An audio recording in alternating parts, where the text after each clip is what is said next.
Hi, everyone. Welcome in. I'm Isabel Araujo. I'm part of the CFA Society San Francisco. Thanks for joining today for this webinar focused on diversifying concentrated wealth. We'll focus on today on the prepaid variable forward contracts. I'm part of the member programming of the CFA Society San Francisco.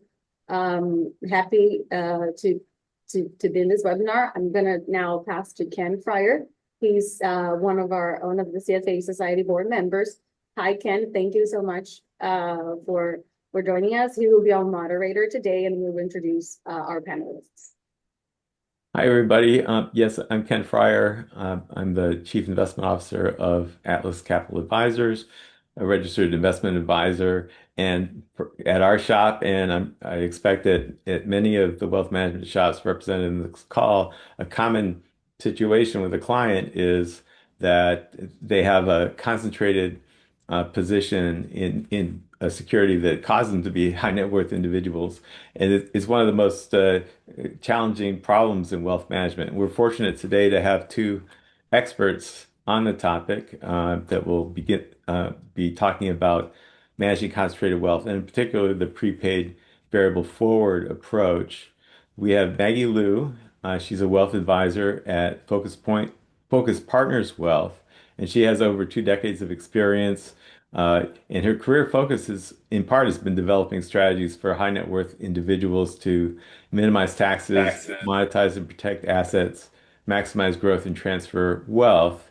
She has a bachelor's in business and marketing from Washington State and an MBA at City University of Seattle.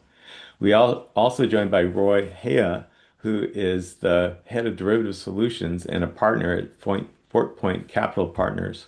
And Fort Point is an SEC registered investment advisor with a unique focus on delivering customized, options enhanced, concentrated equity hedging solutions. At Fort Point, Roy has structured unique hedging solutions for many high profile insiders, affiliates, and founders of publicly traded companies. And he has an MBA in financial engineering from NYU Stern School of Business and a BBA in banking and finance from Hofstra. So with that, let me turn it over to Maggie, and she can set up the problem and one of the solutions. Thank you, everybody. We are sharing slides here shortly. Okay, great. Thank you. And we can go ahead and go to the next page, please. In my role as a wealth advisor, as Ken alluded to, in the Silicon Valley particularly, it's a good problem to have. Lots of wealth with concentrated company stocks and a lot of IPOs and a lot of founders of a company that sold their business, a liquidation event that ended up with a concentrated stock in their portfolios. Our advisor role, oftentimes they come to us to look for solutions to help them manage that concentrated wealth. And also just a way to do it in a way where you can hedge the positions, create liquidity, minimize the taxes impact, hedging, and then also how do you diversify and at the same time without taking all the money to pay taxes and then use the differences to diversify that way. So we have many solutions that we have put together for our client over the years. And next slide, please. And overall, these are some common strategies that we do use. And then to the point where it is a combination of different strategies at the same time, not one preferred over the other. Depends on the client situations, their preferences, and where their outlook is on the concentrated stock. If they're still bullish or they're bearish on the stock, there are obviously different ways of approaching this. And today we're going to focus more on the option strategies involving prepaid variable forward, collars, and in this way to help them hedge, diversify, and in some ways to help them save taxes or minimize taxes impact immediately as well. And the next slide here is a page that we put together to compare and contrast the differences, the pros and cons, the inputs and outputs, the tax results of different strategies that you can see here. Later in the presentation, I will be able to provide some real client cases situation, how we combined these different strategies to help them achieve and optimize the outcome, the results they're looking for. And I'm going to kick it off over to Roy Haya that focus on more on the option strategy today, which is the topic we want to dive more into today, and particularly on prepared variable forward and how the history of it and how is that different than just doing a collar strategies and so on and so forth. So without further ado, I will pass it on to Roy. Thank you, Maggie and Ken. Can we flip to the next slide? Great. So at its core, a prepaid variable forward is really just a combination of a collar, which is something that creates a hedge around the stock, or guardrails, if you will, establishing a minimum value and a maximum value, as well as something that, provides upfront liquidity in the form of a loan. Essentially, within this structure, what clients are doing, or what banks are doing, I should say, is providing liquidity on the full protected value. And the protected value is really where that insurance or put really kicks in. It's important to know, especially when dealing with clients with concentrated stock, that you utilize what are known as European style options. Even if you're doing covered calls or anything like that, these are options that can only be exercised at maturity. So under no circumstances can a counterparty, dealer, market maker, or whatnot exercise a call option and trigger a gain before maturity. In terms of where the funding comes from, the funding is effectively locked in on trade date, and they're keyed off of what are known as interbank swap rates. So these rates are closely tied to the Treasury yield curve. So right now, just as an example, you can fund a 2 or a 3 year trade at rates under 4%. And again, it's really keyed off of what the market expects from the Fed, and fixed rates, whether it be 2 year treasuries or 2 year swap rates, reflect that expectation of declining rates in the future. From a tax perspective, and we'll get into this a little bit more, when you implement a prepaid variable forward, you're not triggering a tax, assuming the initial structure is appropriately structured. But you do retain dividend and voting rights. So can we flip to the next slide? So again, this is a simple graph. I'm sure many of you have seen something like this before, but in effect, the collar plus the stock provides a minimum value for the client, meaning that if you establish protection 10% below the market, no matter what the stock does below that point, you're fully protected. So even if the stock goes down 50%, we have that minimum value. Now, the reality is when you buy a put option, or when you establish this type of insurance, there's a cost to it. And depending on the volatility of the underlying, that cost can be hefty. So what many clients do is they offset the cost of that protection by giving away some level of upside.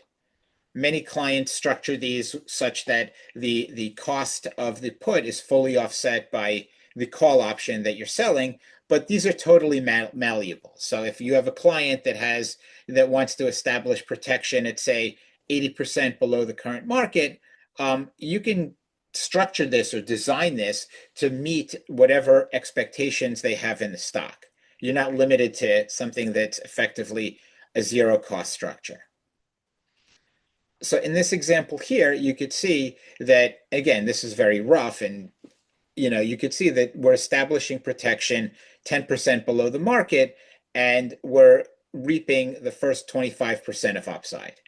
Now, in this structure, as I mentioned, we're borrowing against the protected value. So in this example, which is a little bit dated, on a $10 million position, we're pulling out 8.8% of upfront proceeds. Now, those proceeds are not governed by Reg T or Reg U, meaning that you can invest them in whatever you deem is appropriate. There's no limitation whatsoever. Additionally, because this structure is fully protected from the bank's perspective, there's no possibility of margin calls. So in effect, you can help a client diversify however you see fit, and there's no possibility of margin call. So can we flip to the next slide? Okay, so again, taking a step back, these solutions provide capital preservation and capital appreciation. So in other words, as I mentioned, you're establishing a minimum value for this concentrated stock. And at the same time, we're allowing the client to get some level of upside participation. Concurrently, we're also allowing for some level of monetization that allows for diversification, paying off higher rate margin debt or buying a home or implementing some of the other solutions that Maggie's going to touch on in a little bit.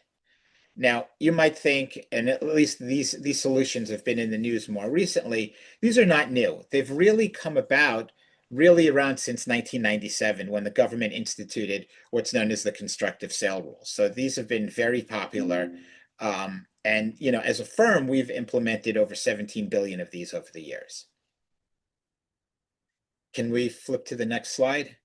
Now, again, this sort of dovetails into something that Maggie's going to touch on, but depending on what the client's outlook in the stock is, you would structure these, or you can structure these in a variety of different ways. And again, I'll let Maggie touch on this in a little bit, but this speaks to how you can pair this with some of the other solutions that she mentioned earlier. So can we flip to the next slide? Okay, now it's important to understand, the building blocks, again, of what this prepaid variable forward is, which, again, I'm going to sound like a broken record, is really just a collar and a loan. Now, at its core, we're establishing protection on the downside and selling away some level of upside to fund that protection. And again, this is, sort of a repeat of what we showed earlier, but this focuses exclusively on the collar. And you can see here, you're limited to a 10% loss, but the most you can gain is 25% or 20% in this example. Now, can we move to the next slide? Okay, these are going to seem very obvious, but some may not be. Now, I spoke about appreciation and protection. It's obviously a reduced outlay versus just buying a put. Most clients don't just buy the insurance. As you might imagine, that could be very expensive over time. And if you properly structure these, you shouldn't create what's known as a constructive sale. Obviously, one of the drawbacks for any of these positions is that you're limiting the upside. But as I mentioned, you can structure this so that you can get almost as much upside as you want. You may not have a zero cost collar, you may pay into it, but you can cater this or structure this in a way that really dovetails towards whatever client expectation there is. Now, anytime you implement, anytime you buy a put, you create what's known as a straddle for tax purposes. So, anytime you implement a collar or a prepaid forward or even buying a listed put, you change the character of dividend taxation. So instead of having what are known as qualified dividends, technically speaking, the dividends need to be taxed at short-term rates or ordinary rates, if you will. Another facet of straddle rules, and this is IRC section 1092, is that if you buy a put on a stock that's been held less than 12 months, not only do you stop the holding period, you actually reset it back to zero. And the holding period clock doesn't start again until you relinquish that put, you sell out of that put. So one of the things that we need to flag very early on is when was the stock acquired? Was it acquired in less than a year or more than a year? And then, there are other things that we need to look at. Is the stock QSBS? And again, we could get into that later if need be. Can we flip to the next slide? Great. I'm not going to read all of this. But one of the most obvious questions we get early on is, okay, I can go out, buy a put, sell a call, and go on margin, do a box spread, and fund it in a similar way. Why should I do this? And the answer really has to do with taxes.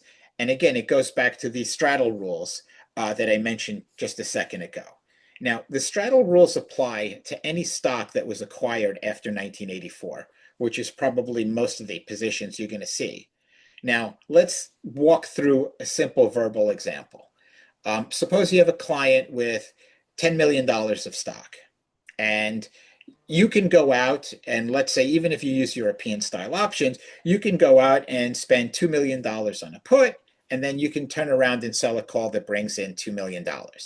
Anybody can do it. You could do it at Schwab, Fidelity, pretty much any platform you want, especially if you have a robust option market in the stock. So in that simple example, the proceeds from the call fully offset the put that we purchase. Now let's assume over the course of the trade, the stock goes up a little bit, but all the options expire worthless. From a pre-tax perspective, you haven't made or lost any money on the hedge. But after tax, it's actually not so simple. The $2 million that you took in call premium needs to get taxed currently at short-term rates. The $2 million that you lost on the put is actually not currently deductible. That needs to get added to your basis in the shares, and you don't get to realize that loss until you sell your shares. So how do we solve for this tax whipsaw that I just described? Well, if you combine the put into one single instrument that can't be bifurcated, you have the same economics, but now all of a sudden you have a different after-tax result. And that's the funny thing about, the tax rules. You can structure hedges in a variety of economically equivalent ways, but come up with very different after-tax consequences. So what's a prepaid forward? It's simply that single contract over-the-counter collar combined with a put, combined with a loan that's equal to the put strike value. That's all it really is. So can we move on to the next slide? Again, this is a little bit of a refresher of what I just mentioned, but you can see in this example, and similar to the one we had before, that the prepaid forward here releases, over 80 cents on the dollar, and we establish maximum minimum values. And again, it's much more tax efficient than going out and buying a put, selling a call, and funding the loan through an SBL, margin loan, or a box spread. And again, this is an extension. The advantages and disadvantages are really an extension of the advantages of a collar. One thing to note that I didn't mention on the collar is that anytime you have a straddle for tax purposes, interest expense is not currently deductible. In other words, you can deduct interest expense only to the extent of interest income from that source. So long story short, a prepaid variable forward is the most tax efficient way to borrow and hedge against a concentrated stock. The other things here are just a repeat of, the collar example from before. Now, I'm not going to go through all of the details unless someone really wants to, but this is typical output that really shows the client what they keep and what they owe at various levels. And really conceptually, the way to think about this is I have a collar and a loan. And what I'm really doing within these structures is really borrowing the put strike. So in an example on $10 million where we have a 90% floor, if all the options expire worthless, I owe back $9 million. Now, how we get to this upfront credit is really a function of starting off with the put strike of 90%. From there, we add or subtract the cost of the hedge, which in this example, I set to 0. And then from there, we deduct the cost of prepaid interest. And that difference between that floor strike and the amount of upfront credit we get, which in this example is 82%, represents the cost of borrowing money for 2 years. And I think it was around 4.6, when we put this example together. And you can see here that what you owe and what you keep really hinges on where the stock expires at maturity. So Maggie, So you with that, probably have a lot of clients that have concentrated positions. How do you distinguish between the ones where this kind of solution is particularly suitable for them and ones where you might try a different approach to managing the concentrated position? Yeah, I thought that would bring up two actual cases that we recently worked on and are being worked on. If we can go back to page 3 that has the comparison of different strategies. Yeah, thank you. So oftentimes when client initially come to us, we do a deep discovery conversation to look out for what they're trying to solve and what is their short-term, long-term goals and, the basic financial planning 101. And through those conversations, you realize that finding out the reason why they have so many concentrated stocks on hand and the reason why they are holding on to it because they're afraid of paying taxes, they're still very bullish on the company, and so on and so forth. So they oftentimes it's a combination of those different goals, and they would describe to you. Now, like Roy said earlier, you have a lot of these folks, they obtain the stocks through working in a company. So it's a company stock to them. So they have some sentimental values and some emotional attachment to the stock. They work there and they contributed to it and see the growth of the company. But at the same time, they do realize, hey, I wanted to take some profit off of the table. And how do I do that? And in a way where I can minimize the tax as much as I can. So I would track that a little bit. The client tell that are suitable for these type of strategies, especially utilizing options, is most likely you're going to have to be a non-active employee because a lot of the tech firms, especially in the Bay Area here, they have policies that limit the ability to hedge using options, right? Whether it's cover call, buying a put on the company stocks that you still, consider an insider in this case. Very rarely companies will allow it. If they do allow it, it's for a certain executive level folks only. So these type of strategies are not going to be available to active employees for one, especially option strategy. But now we oftentimes starting them off with the tax loss harvesting strategy, whether it's the indexing tax loss harvesting, just using the long positions, or utilizing adding the short position to tax loss harvest to help them sell their shares and then offset the gains with the tax loss harvesting strategy at the same time. That is more of a common way of going about for people who are still active employees. The cases I'm working on typically are people are able to retire earlier because their stock price has gone up so much, and or they're switching jobs. We oftentimes have a couple who both in the tech firms, and one of them decide to switch job or stay home to be a stay-home parent because they're new kids. So that the shares of that spouse now can be utilized for these option strategies, whether it's prepaid variable or just using collar. So the example that we're using here again is a one guy. He actually did retire in August this year from a AI stock type of appreciation that you can see. So it went from 20 million to 60 million over the course of the 3-4 years of time. And he decided to retire because now he can, live off on the wealth that he accumulated, but also has more different type of approaches with his concentrated stock now, including using collar or prepaid variable forward. It's just so happened, like Roy mentioned, they also need liquidity to an extent because he's also going through a life event, which is getting a divorce. So there are mortgages that they are owned with the spouse that need to be settled out so the property can be passed on to one person or another, for one.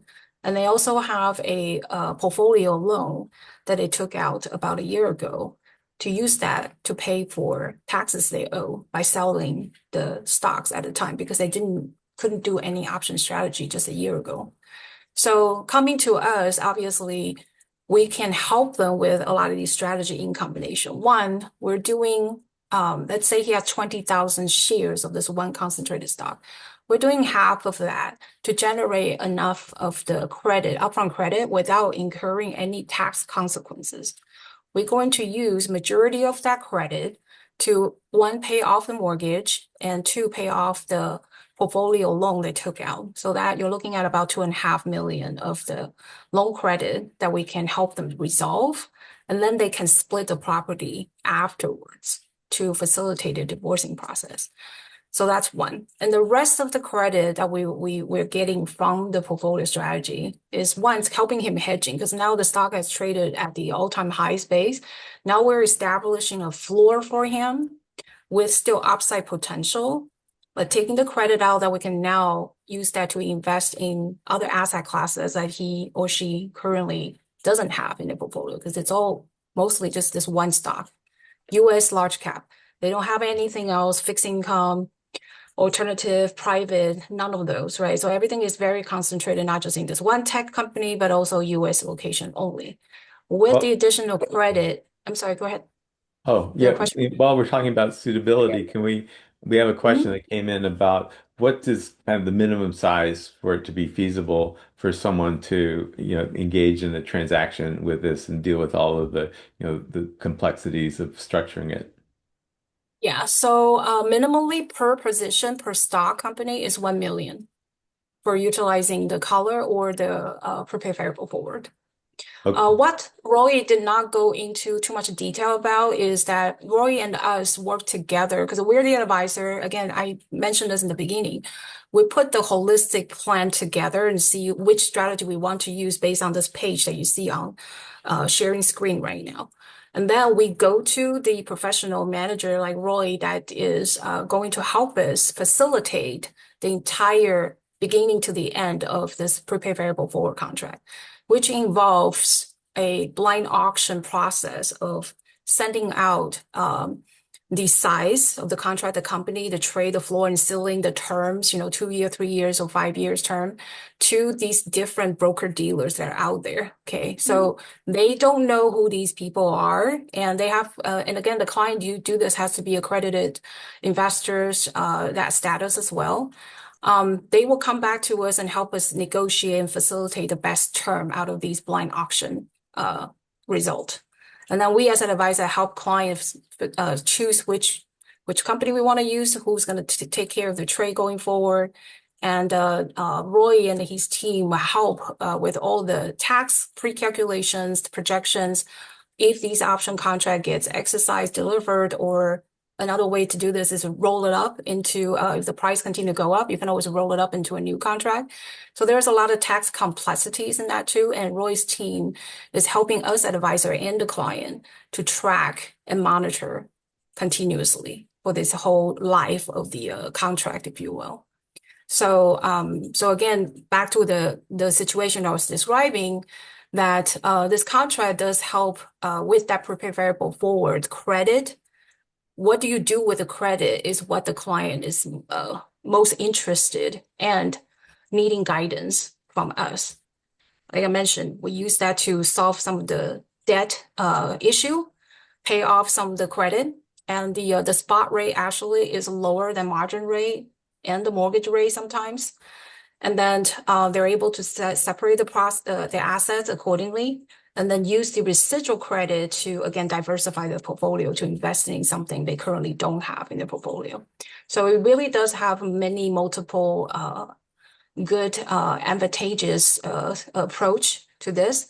Most importantly, Roy always told me this when we are working together with the client is that how bullish this client is on the company stock. If the client is actually not that bullish anymore, perhaps we will just recommend them to sell some of the shares and take the profit off on the table and figuring out using the long-short tax overlay strategy to help them produce tax losses to help offset the capital gains as much as we can.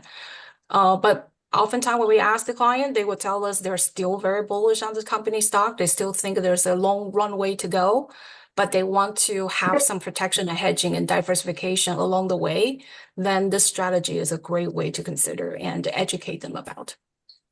So we have some questions about the length and the parameters of the contracts. I'd like to kind of roll that into a question about what happens when the original contract matures. So for instance, the example you presented, the client has $10 million of shares. Probably it's almost all gain. They don't want to take the gain now, but they enter into a 2-year contract.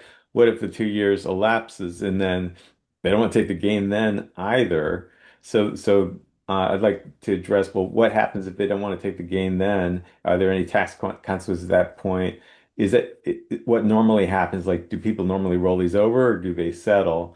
And then in your answer, can you also address this question about sort of what's the kind of minimum and maximum maturity of these contracts? Sure. I'll hand this over to Roy, but I think that page, Isabel, if you can show the actual page on page 15, that actually shows a different situation with a different pricing point. Yeah, let's focus on this one. Now I'll hand it over to Roy to answer that questions. And I also just want to touch on something you mentioned earlier. In certain cases, even if a client did want to sell stock, what some clients are doing is also pairing a very tight prepaid forward that doesn't trigger a constructive sale and using proceeds to fund, one of these long short direct indexing strategies. So, and again, I see another question about, typical bands. The 90% band with 25% upside is just an example, but you can structure these with 100% upside, 200% upside. It's really a function of, what do you expect in the stock? And, in terms of protection, you could set it, pretty much 60% and above. So, whatever makes sense to the client. What we do when we model this before we go to auction is show clients the trade-off of different structures so they can see, at maturity, which one is better than the other. Because sometimes you can't easily visualize it. Now, at maturity, you can settle these trades, either in cash and shares.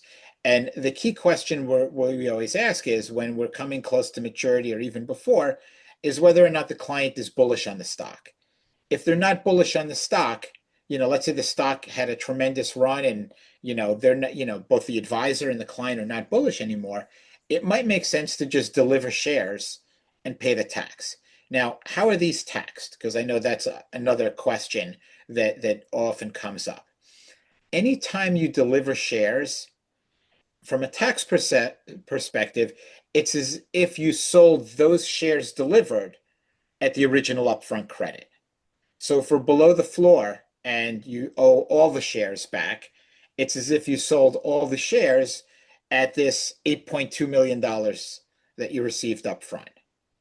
If the stock goes up materially and you're only delivering 64 or 70% of your shares, again, the effective sale proceeds of the shares delivered is going to be that original upfront credit. Now let's talk about cash settlement because, Ken mentioned, let's say you want to retain your shares, you're still bullish, you don't want to trigger the tax. So these trades, unsurprisingly, are caught by the straddle rules. So if there's a loss, meaning you received 8.2 million on this trade and you close it out either by coming up with the cash yourself or coming up with proceeds from a new transaction. And let's say you close it out at $10 million, just making up a number because the stock ran up. That, 1.8 or so million dollar loss is a deferred loss that gets added to the basis of the shares. It's not currently deductible because we're assuming, of course, the stock is post-84 stock. If there's a gain, and the gain would come about, let's say if the stock declined, you received 8.2, and let's say the whole market goes south and you're closing it out at 5 million, that $3.2 million gain is actually currently deductible. Again, you're retaining the shares, but you have to pay tax. Wait, it's a gain. It's a gain, so it wouldn't be deductible, right? You mean currently taxable? Yes, it's currently taxable. I'm Yeah. sorry, that's right. Uh-huh. It's currently taxable, and technically speaking, it's taxed as a short-term gain because it's caught by the straddle rules. You'd have the same result as if you bought a listed put, and sold it out after a year and a half on stock that you owned, even though, you've held that put for longer than a year. If it's caught by the straddle rules, which almost certainly it is, that gain technically needs to be taxed at short-term rates. Now, rolling is Maggie and Ken mentioned, is the process of basically putting on a new transaction to offset the obligation of the old one. And, if the stock goes up, and certainly if it goes up close to the ceiling or above, you can typically roll these transactions without coming up with additional shares or cash. And when you roll, you're not beholden to the structure that you chose initially. You can move the floor, the ceiling, the maturity, they're all going to be repriced at current rates and volatilities and whatnot. where it becomes a bit of a challenge is if the stock, let's say, goes down, or certainly if it goes below the floor. In those situations, when it's below the floor, you owe back 100% of the value of the stock. Now, no new transaction will generate proceeds of 100%. So inevitably, if you're still bullish on the stock and you want to retain the stock, it's in those situations where you you might have to come up with additional shares of cash to roll the transaction forward. So yeah, I don't think we covered the minimum and max maturity question really quick. Sure. Minimum typically a year and maximum typically 5. Usually when you go past 3 years, the notional sizes do need to increase, maybe in the 5 to 10 range, but it's also dependent on the stock itself. I mean, mega cap stocks, no problem. If we get into small caps, there may not be enough dealer interest on something like that. Hmm. We have a question about the auction process. I think it relates to a larger question about, how could the client uh, be comfortable that, the pricing is right on this? And, it sounds like you're careful because you bid it out to a lot of people. But if, the client would need to know the fair value of the call, the fair value of the put, the fair interest rate on the margin loan. There's a lot that the client would need to understand to be able to know that the deal that they're getting is a fair one. So Uh, the question was about how common is it that when you auction off, where you get blind bids on these collars that they vary meaningfully, and then my question of how can the client be assured that the parameters of the deal that they're getting are at fair prices. Great question. So part of our role is to model everything internally. So both me and the rest of our team are ex-option market makers. We spent longer than I'd like to disclose, making markets and options on floors and, at dealer banks. And, when we model something like this up, we're not reaching out to the street at all. We're actually using, our models and, our volatility surfaces, if you will, to determine where we think a fair value is for these particular structures.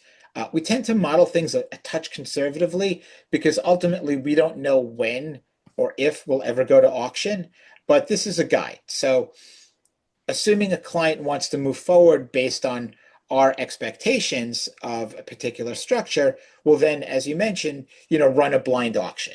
Now, and hopefully the results come in a little bit better than what we anticipate.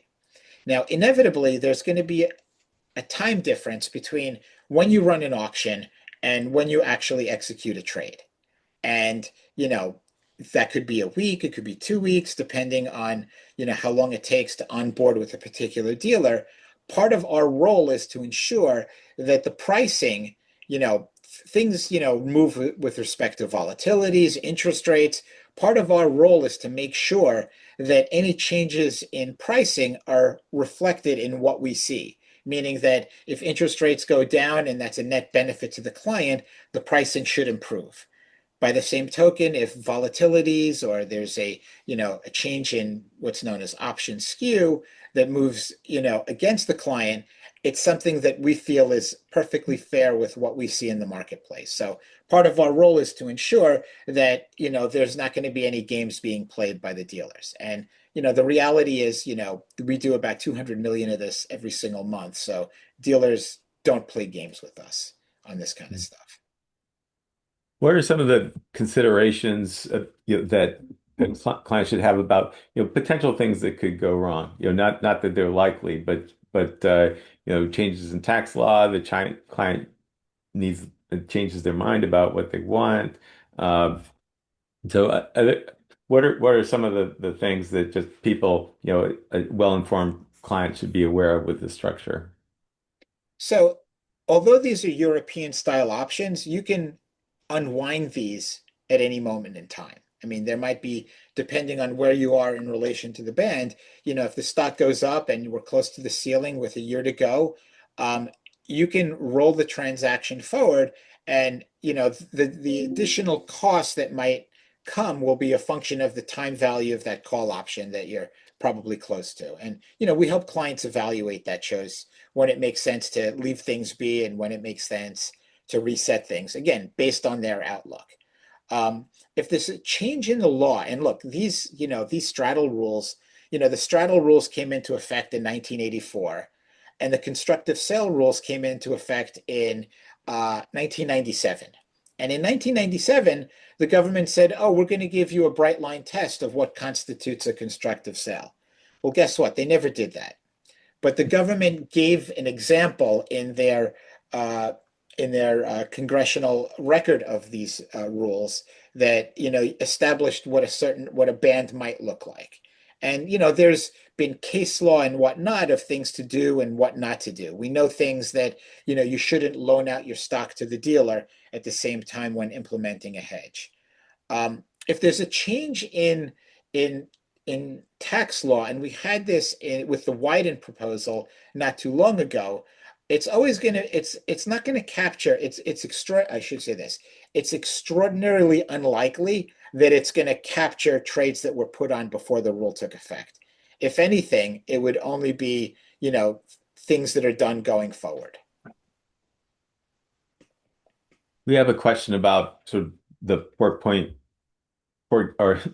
Capital compensation for helping to arrange these for people like Maggie. Is the compensation sort of embedded in that difference between and so is that negotiated between you and Focus, or so Yes. it's embedded in there. The Yes. difference between the sort of starting price, the 8.2 million, and the Yeah. 9 million at expiry in this example.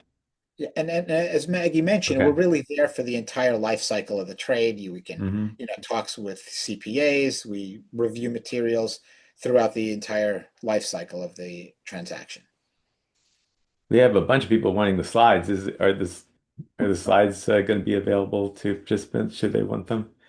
Maggie's Sure. nodding, so so that's that's a yes. Um, let's see. I asked most of these. We spoke about simple examples, but these Yeah. examples can apply in certain situations to restricted stock. Um, Sometimes insiders and affiliates, as Maggie mentioned, can do this. But again, this is, it's case by case in those situations. hmm All right. Uh, well, let's see. I think we're close to the end of the time we had it. Maggie or Roy, are there other observations that you'd like to make about this prepaid variable forward that we haven't covered before we wrap up? There's a question I see about how many counterparties and how common is it for the contract terms to differ Yep. meaningfully. Um, we go out to as many reputable counterparties as possible. Now, some counterparties don't price trades under, let's say $5 million. Others, might have higher minimums, but our goal is to always, go out to as many counterparties as possible. So typically speaking, it's no less than three, and there really aren't more than 9 counterparties that participate in this. And you can see, even on a very liquid name, a very wide range of pricing between the dealers. I mean, it's a function of what their internal book looks like with respect to a certain name, internal funding. On less liquid names, you might see, different interpretations of what the options should price. I mean, the range could be anywhere from, 200 basis points difference to much more than that. We've seen Wow. crazy. That's a lot. Like on a 10 million trade, It that'd be a lot depends of on the money. name, Well, and wouldn't the maturity. dealer know like what side of the trade you're going to be on? Like you're going to be buying puts and selling calls, right? And so would that affect the prices they provide to you too? It does. Well, they know exactly what side of the trade we're on, but Yeah. at the same time, they might have, let's pick on a stock where, they have $1 billion of exposure on and they don't want any more. That might change the way they want to price it versus someone else that doesn't have that exposure and wants to become aggressive. At the same time, all of these banks fund, internally at very different rates. Some might fund at, 30 or 40 basis points over swap rates. Some might fund at, much higher levels. So again, that impacts, the upfront credit that a client might receive. Okay. We have a quick question just came in too. Will the clients get income from the option, and what's the main purpose besides hedging? I suppose it's customized, right? So they can pay premium, they can receive premium. But yeah, Roy, why don't you take that one on too? Yeah, I mean, everything is combined into one instrument. So whether the collar costs something or creates a credit, that's going to impact the original upfront credit. But there's no cash flows outside of that except for dividends, which, the client can receive. All right. Well, I don't see any more. Well, Maggie, you had a comment. You're on mute. Maggie, you're muted, so I can't hear you. I was saying there's another question right above that says client Oh, situation where a oh, prepaid variable for is better there you than go. traded options. So I'll Hmm. touch on that a little bit. So we looked at and vetted out all the long short tax harvesting strategy providers out there too. And the conclusion is whether you funded with existing positions versus funded with cash, you're going to see quite significant differences in the tax benefits and the tax loss it creates. And give you an example, if you funded a tax loss harvesting strategy with 1 million in cash, the manager typically can go into the core portfolio and invest what they want, and they can harvest the gain and loss a lot more effectively because they have less worry about there's an existing position with very low basis that you funded with. So the tax benefits it produces when you fund it with cash versus funded with existing positions can be 2 to 3% differences every month.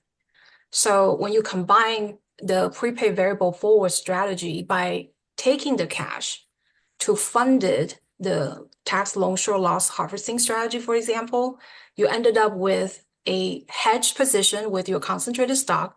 At the same time, the cash allows you to put into a tax loss harvesting strategy to produce the highest, the most optimized tax benefits that you could versus directly taking a concentrated stock and use that to fund the strategy because that is going to take so much longer to harvest to generate the tax loss versus funding with cash.